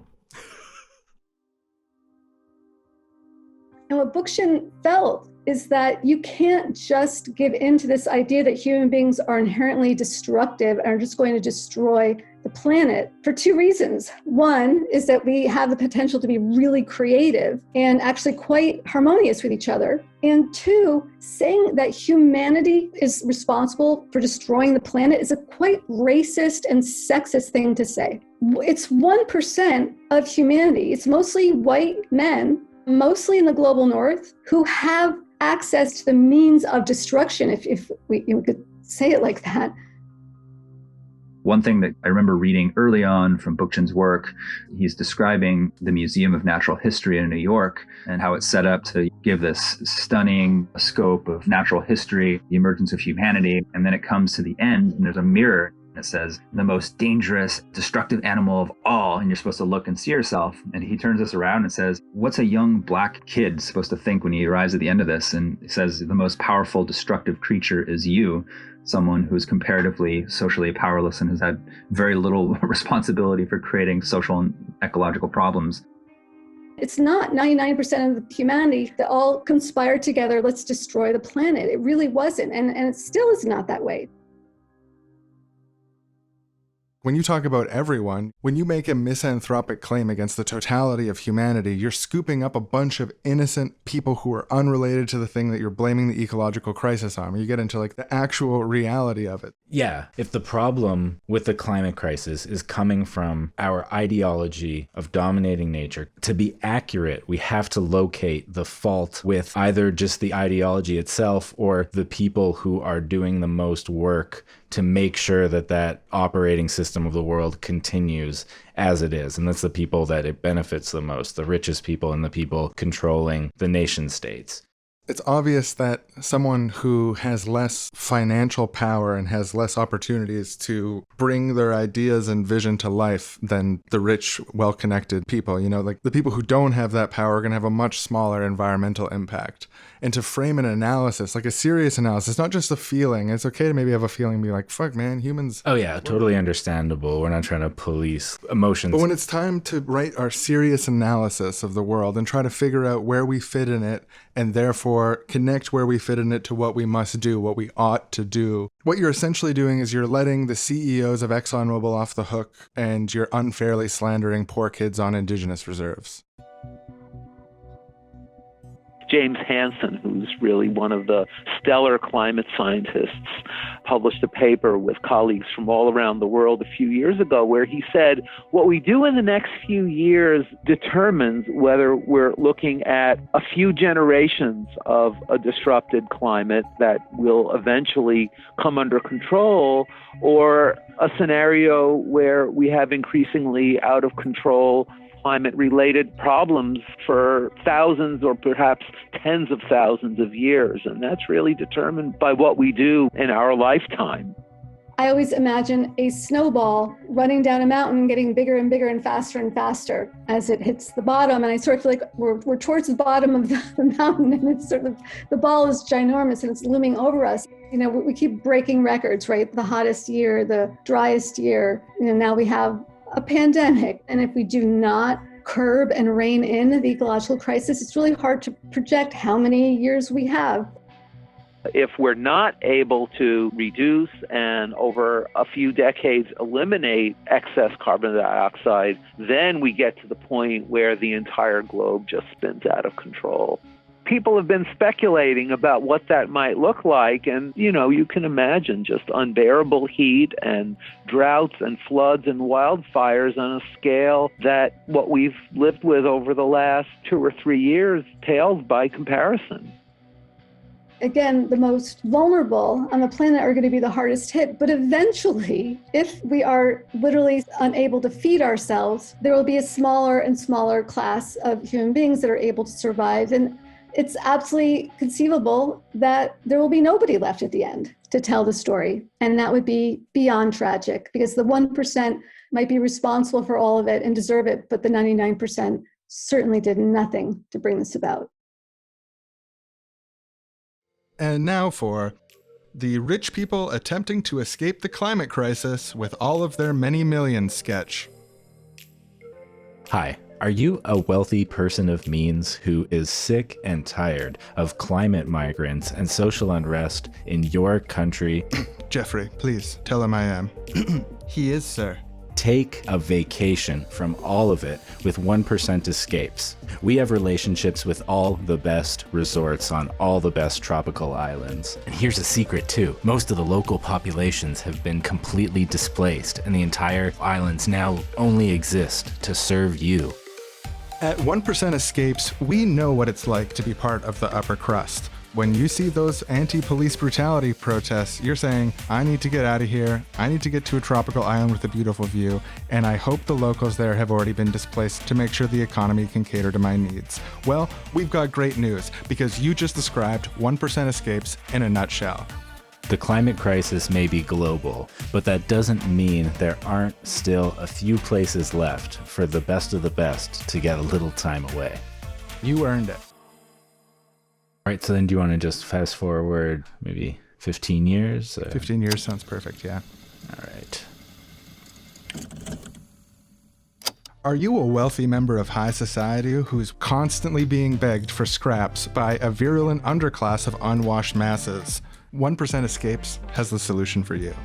Our all-inclusive underground bunker package includes having a steel-reinforced, magnetically shielded bunker installed at any location on the planet that you choose. Who knows, in a world like this, when people will be knocking down your door and stealing what you've saved for your family. Don't let that happen.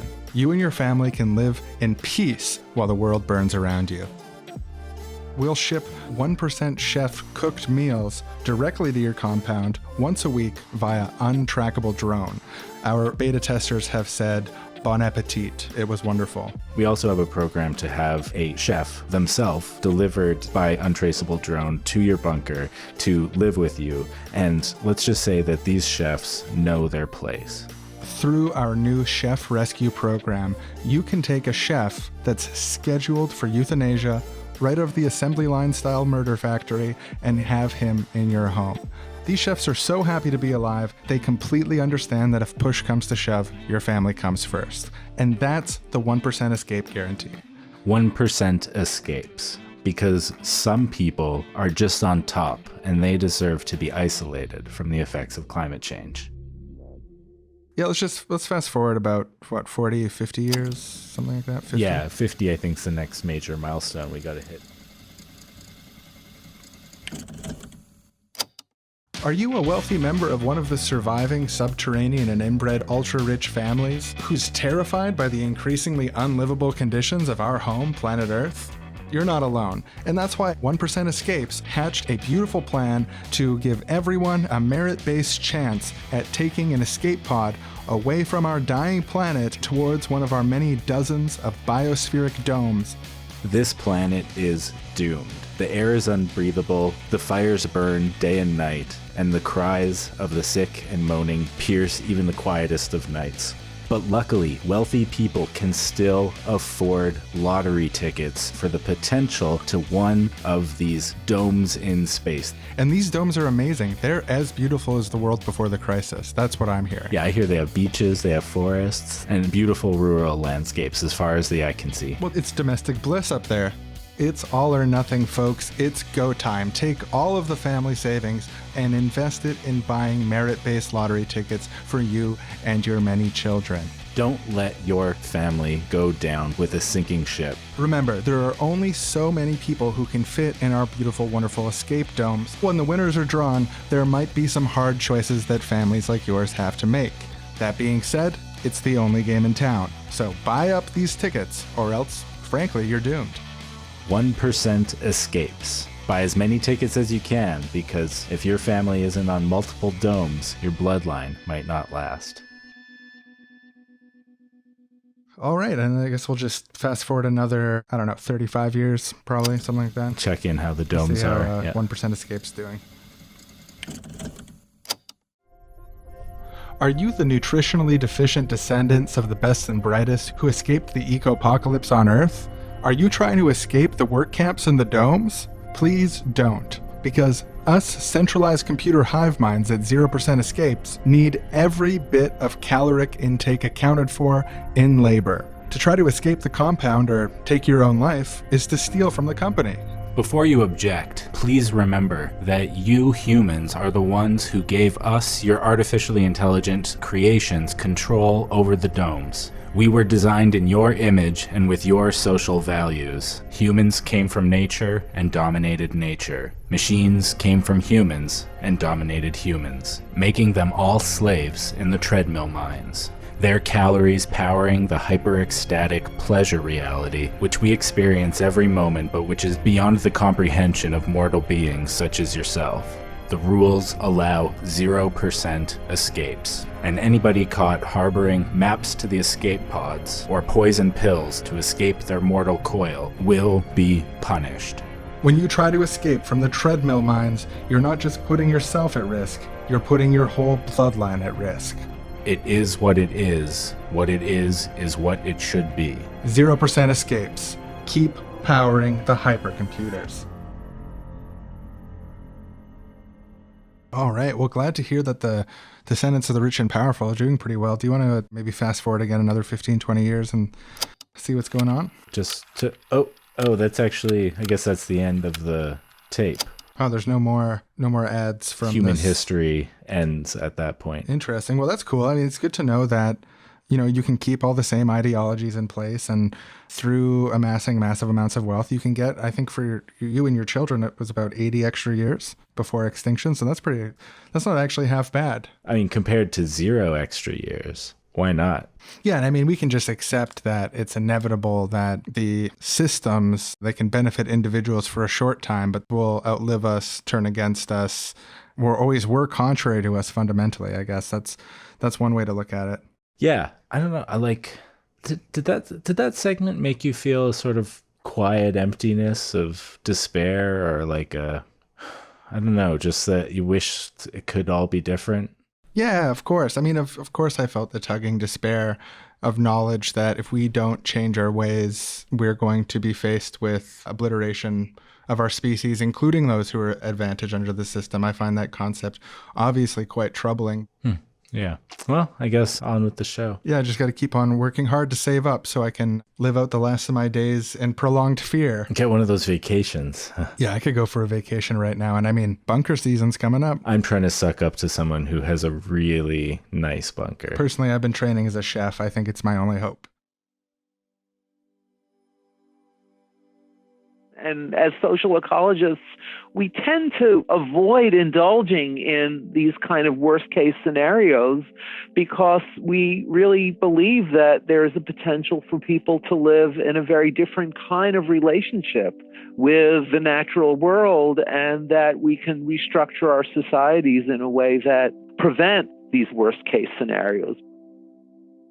So how do we live in a very different kind of relationship with the natural world? Avoid these worst case scenarios? That is a great question. That's a question, unfortunately, a lot of people have and are afraid to ask because they think it should be obvious, but it's not at all. Or they think the answer is that we can't. It's a real thing that exists within the realm of possibility that could happen to build an ecological, directly democratic society where people have their needs met and we don't overclock the planet and destroy the natural world that gave rise to us. Yeah, if you can see all possible futures, if you have that kind of prescient ability, this would be one of the possible futures that is laid out before you. It's there. It's in the potential future. So when we talk about remaking society to be a fundamentally different set of institutions and social structures that create a different relationship with the natural world and with each other, we're talking about a socially just ecological society that achieves post-scarcity, where people can always get the things they need. We have the technological and social capacity to create a luxurious society, which at the same time doesn't overuse the natural resources of the planet, leading to its destruction. Like, we can give people a better standard of living than they've ever had in history, while at the same time meeting our environmental responsibilities. It's possible. It's a real potentiality. We have enough resources and we have the information necessary to know how to use those resources to produce the things that people need in such a way that all the people who need them can get access to them.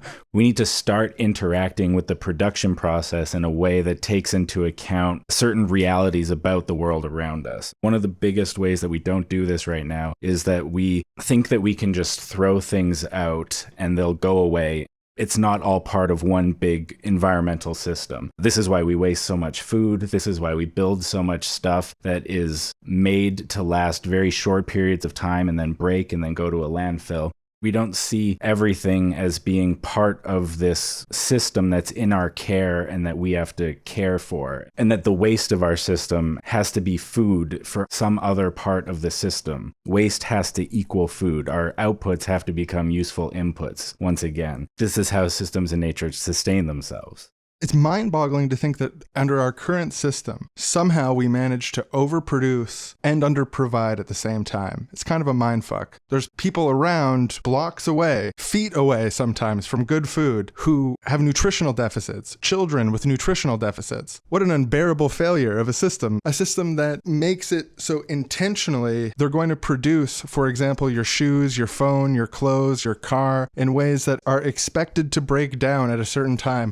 We could design our life implements to be made in ecologically sound ways to last. Not based on a profit motive, but with the idea that there's going to be a lot of cross-inheritance of property and that we're going to be trading things off more, that we're not going to be sending stuff to the landfill, we're going to be sending it to each other at the end of the cycle. And I feel like what we're dancing around saying here, what really this means is if the core of society functioned like a giant lending library where anything that you needed to use, from a desk to a set of weights to your phone to a bike, is something that you check out of the library whenever you need it, there's plenty there for everyone, and you check back in when it's done so that other people can use it, we can drastically reduce the amount of things we produce while increasing the quality of how they're produced and how long they last and the amount of people who can make use of them, thus decreasing our consumption while increasing our standard of living at the same time and being more ecologically sound. This alternate sort of conception of property, this communal concept of property, it's been called library socialism. Really what it does is it allows for us to meet our hardline commitments to material reality and at the same time fulfill the needs and desires of people on Earth, changing the ways that we relate to each other in ways that form copacetic wholes with ecological stewardship.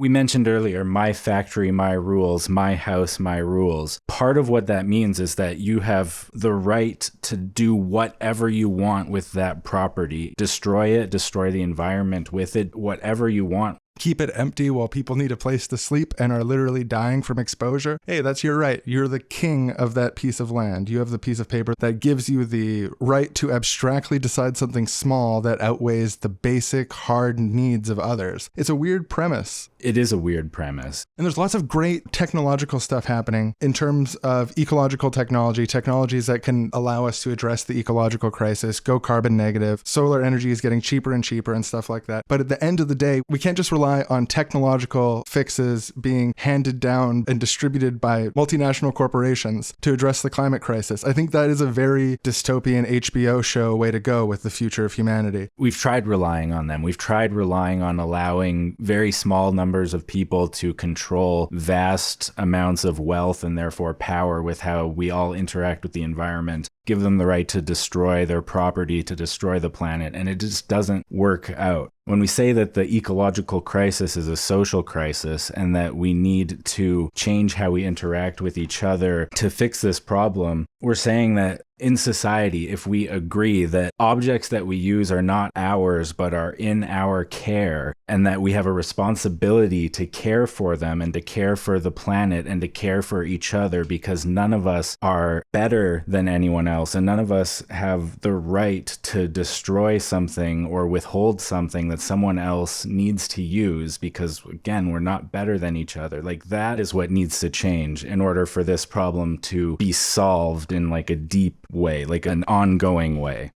If we address the issue of command and control of property and focus on having democratic, communal, library-style ideas of property instead, and we focus our technological developmental capacity on improving our ability to recycle, upcycle, reuse, build things to last, we could have a world democratic ecological revolution that puts us on a trajectory to have a stable, ecological, caring society in a decade. Yeah, it's technically possible. We have, I think, the information that we need in order to be able to do this. What we need is political will and effort and caring, and to collapse reality into that possibility is going to require a lot of conversations and a lot of work. But I think we can do it. Absolutely. I think we can pull it off.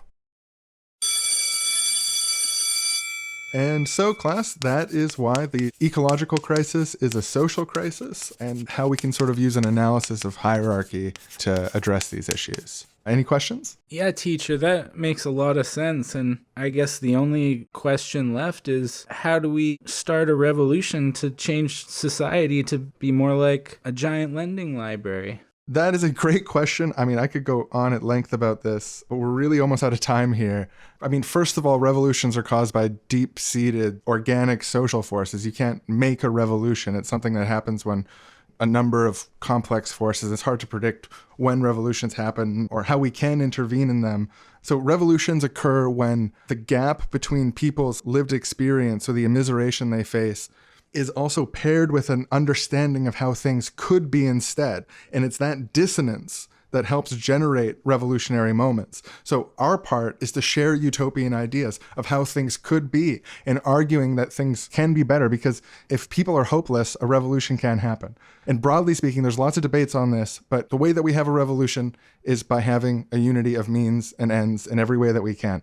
And what that means to social ecology is that any legitimate revolutionary movement needs to strive to be directly democratic, needs to strive to be participatory, to be non-hierarchical, ecological itself. And broadly, the most common conception of this involves building a parallel power structure that builds community power, solidarity, an economy of need that can function in parallel to the state for an indeterminate period of time. Öcalan said the state might exist for a very, very long time, but we still need to create democracy whether or not it's there.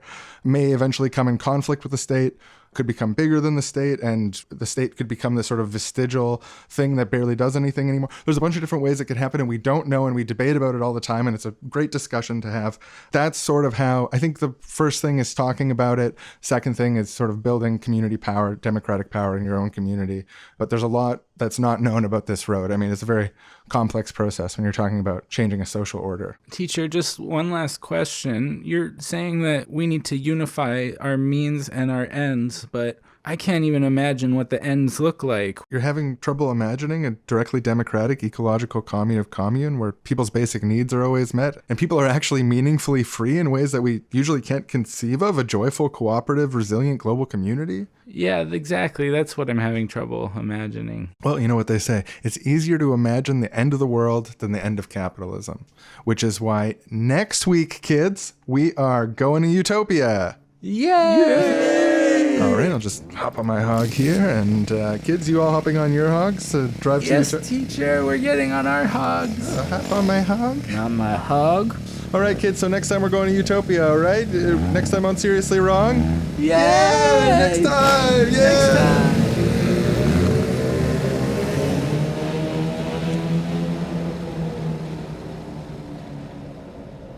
And that's it. That's about time. That's all we have for this week. It's curtain calls. You can imagine a curtain closing after every sentence. You can imagine that after this, Sean and I will also be getting on our hogs and driving off into the sunset. But before we do, Seriously Wrong and the Institute for Social Ecology shall return in part 2. Yeah, the thrilling conclusion to this duology of episodes. Because we have to imagine the end of capitalism. Yeah, this episode might have helped you imagine the end of the world, but that next step is really important. And we wanted to do it all in one app, but that would have been a 4-hour episode, so. Also, we want to extend our heartfelt thanks to our generous supporters on Patreon. They're the people who make the show happen. So thank you so much for all your support during this really tough year. It's massively appreciated, very, very deeply. So thank you so much. Thank you to everyone who's a patron now, people who have been patrons in the past or will be patrons in the future. And also our friends at the Institute for Social Ecology. Their programming is partially funded by their Patreon. We've got a link in the description here as well if you want to help support them continuing to do their educational work towards the end of capitalism. Yeah, and they do like great educational work. And I think that really shows in this episode because we talked to 6 people who've worked with the Institute educating people. And I feel like we both feel like we've learned a lot. We're going to also have links in the description to books that they've written, work that they put out, magazines they're involved with, all kinds of stuff. We had a lot of really great guests this episode. I want to encourage people to check out all of their work. Oh, and I know we promised you a baker's half dozen, And you're saying, wait. 5, 4, Eleanor, 5, Blair, 6. Hey, Dan. where's my baker's half dozen? The plus only one 6. that the baker threw in. Well, you should know that baker's half dozen, the extra ones in there as a treat. And where do you think the treat is going to be? In imagining the end of the world or in imagining the end of capitalism? There's all sorts of tantalizing mystery boxes dropping breadcrumbs to the next episode. I'm so jealous of our audience to get to have that experience of first desire and then... Yeah, we already know what's going to be in the next episode. Or we have to still invent it, depending on which part of the episode we're talking about. But sorry, we get jealous of the audience a lot. Oh, God. Does that sound big-headed? I don't know. We should just get on our hogs, I think. Yeah, I mean, yeah, it's probably just better to leave it at that. Is everyone in the audience on their hogs? I think everyone who wants to be on a motorcycle right now is, and that sunset is looking mighty drivable towards. You know, it's been foretold that under full social ecology, every sunset will be drivable towards. Yeah, with a futuristic type of hog that doesn't destroy the atmosphere with carbon. And it probably isn't owned as private property in the sense that we think of. No, just anyone can have access to it. And they can have access to learning centers where they can learn to take them apart, put them back together, how they work, all that sort of stuff. And it's all part of the free thriving of... and we'll talk about it next week. There we go. Makes you feel pretty cool, hey? Yeah, it really sets a mood for the end. It makes it like a cool mood. Cool guys riding off to the sunset. I'm not doing that on purpose. I'm just noticing. I feel like it sets that mood. Big cool guy vibes, I agree. All right, goodbye. Bye, everybody. Are you sick and tired? Immobilized by fear? Let me tell you, hope is here. Gather your people, tell all your friends. Together, this is how it ends. Run towards the future. Never away. All this could be yours. Imagine utopia. Next time on Seriously Wrong, we visit Wrong Grove High School, where 5 average-seeming teens with a massive secret practice karate and deal with the day-to-day insecurities of high school. Yeah. Oh, gotcha. Hey, Thomas, why are you looking so down? Oh, you know, I failed another bumper sticker class test. I just can't fit all those ideas. I feel like it just makes me worse than other people. Hey, come on, you know that's a fundamentally incoherent idea, right? Ranking people like that? I know. It's our communication device. Let me just... Social Ecology Rangers! You're needed at the non-command-based facilitation center! Gordon, why have you summoned us? The 5 of us were just getting ready to go to class. I'm sorry, Smedley. I know you're all trying to live regular teen lives, but you're chosen as the Social Ecology Rangers to stand up against all forms of domination and hierarchy. The dominant man in his evil space station is bringing monstrosities to life. If his mission succeeds, it could mean total human extinction. Human extinction. Rise, my disgusting but necessary creations, rise! I'm hierarchism. I am the economism. Defeat those Social Ecology Rangers once and for all! It's morphin' time! Municipal communism, Non-hierarchical direct democracy, ecological technology for post-scarcity, usufructian property relationships, a positive peace, which is the presence of justice. Social Ecology Rangers!